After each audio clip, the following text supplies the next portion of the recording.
तो चलिए आज आपको सुनाते हैं एक कहानी सोनापुर नाम के एक गांव की, जहां रहता था हरिदास नाम का एक गरीब कुम्हार। ये कहानी हमें सिखाती है कि असली दौलत सोने चांदी में नहीं होती, बल्कि वो तो हमारे दिमाग में, हमारी बुद्धि में छिपी होती है। कहानी की शुरुआत होती है एक ऐसे सवाल से जो सीधा दिल पे लगता है। सोचिए, घर में बच्चे सुबह से भूखे हों और आपके पास उन्हें खिलाने के लिए कुछ भी ना हो। ये उस परिवार की रोज की सच्चाई थी, जहां हर दिन एक नई चुनौती थी। देखिए, हरिदास कोई मामूली कुम्हार नहीं था। वो अपने काम में माहिर था, लेकिन जमाना बदल रहा था। लोग अब मिट्टी के बर्तनों की जगह स्टील और प्लास्टिक खरीदने लगे थे। उसकी झोपड़ी में रखे वो खाली घड़े बस उसकी गरीबी की कहानी सुना रहे थे। और फिर एक रात दरवाजे पर एक ऐसी दस्तक हुई जिसने सब कुछ बदल दिया। बाहर एक थका हुआ मुसाफिर खड़ा था। हरिदास खुद भूखा था, पर उसने एक पल भी नहीं सोचा और उस अजनबी को पानी पिलाया। लेकिन वो मुसाफिर, वो कोई आम इंसान नहीं था। हरिदास के इस दरिया दिली को देखकर उसने फैसला किया कि वो उसे 3 वरदान देगा। ये एक ऐसा मौका था जो हरिदास की पूरी जिंदगी बदल सकता था। जरा सोचकर देखिए, एक गरीब कुम्हार जिसे अचानक कुछ भी मांगने की ताकत मिल जाए। उसकी पत्नी तो भई सोने और चांदी के सपने देखने लगी, लेकिन हरिदास के दिमाग में तो कुछ और ही चल रहा था। और हरिदास ने जो मांगा, उसे सुनकर तो सब हैरान रह गए। उसकी मांगी इतनी अजीब थी, इतनी अटपटी कि कोई सोच भी नहीं सकता था।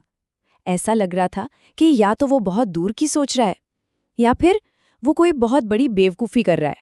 तो उसकी पहली इच्छा ऐसी थी जिसकी किसी ने कल्पना तक नहीं की होगी।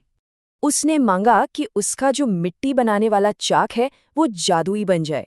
मतलब जो कोई भी उसे बिना पूछे छू लेगा, वो उसी पर घूमता रहेगा, घूमता ही रहेगा, जब तक कि खुद हरिदास उसे रुकने को ना कहे। उसकी पत्नी का तो सिर चकरा गया। वो बोली, अरे ये क्या मांग लिया? सोना मांगते, चांदी मांगते, भला इस घूमने वाले चाक से हमारी गरीबी कैसे दूर होगी? अभी तो रुकिए, दूसरी इच्छा तो इससे भी ज्यादा अजीब थी।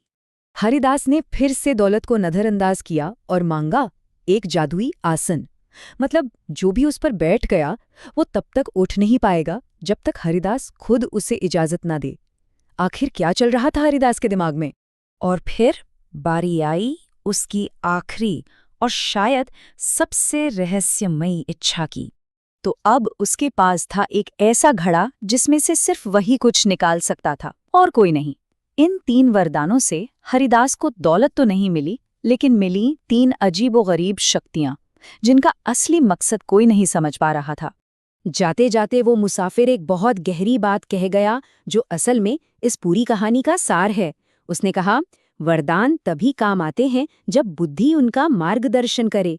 ये एक इशारा था कि हरिदास की असली ताकत उसके वरदान नहीं, बल्कि उसका अपना दिमाग होगा। और फिर कहानी में एक बहुत ही खतरनाक मोड़ आया। एक रात हरिदास के दरवाजे पर एक और अजनबी आया, लेकिन इस बार वो कोई नेक इंसान नहीं था। वो एक भयानक सौदा लेकर आया था। अंगारों जैसी आंखों वाला ये अजनबी असल में भेस बदले एक राक्षस था, और उसने हरिदास के सामने एक ऐसा प्रस्ताव रखा जिसे ठुकराना लगभग नामुमकिन था। सौदा बिल्कुल साफ था। सोने के सिक्कों से भरी 3 थैलियों के बदले ठीक 1 साल बाद हरिदास को राक्षस के साथ जाना होगा, हमेशा के लिए। और सबको हैरान करते हुए हरिदास मान गया। वो सोना हरिदास की जिंदगी में खुशहाली ले आया। लेकिन 1 साल देखते ही देखते गुजर गया, और फिर वो रात आ ही गई जब राक्षस अपना कर्ज वसूल करने वापस आने वाला था। दरवाजे पर जोर की दस्तक हुई। इस बार कोई भेस नहीं था। सामने खुद राक्षस खड़ा था, अपने असली भयानक रूप में। लंबे सींग, जलती हुई आंखें, और वो हरिदास को लेने आया था।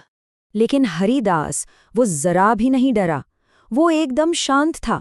उसने राक्षस से कहा, बस एक आखिरी काम में मेरी मदद कर दो। राक्षस ने सोचा, ठीक है, छोटा सा ही तो काम है, और उसने हाँ कर दी। और यहीं से हरिदास का असली खेल शुरू हुआ। और बस यहीं थी हरिदास की चाल। जैसे ही राक्षस ने वो कुल्हाड़ी पकड़ी, उसके हाथ वहीं चिपक गए। वो कोई मामूली कुल्हाड़ी नहीं थी, वो तो हरिदास के हुक्म की गुलाम थी। अब राक्षस का हाल देखने लायक था।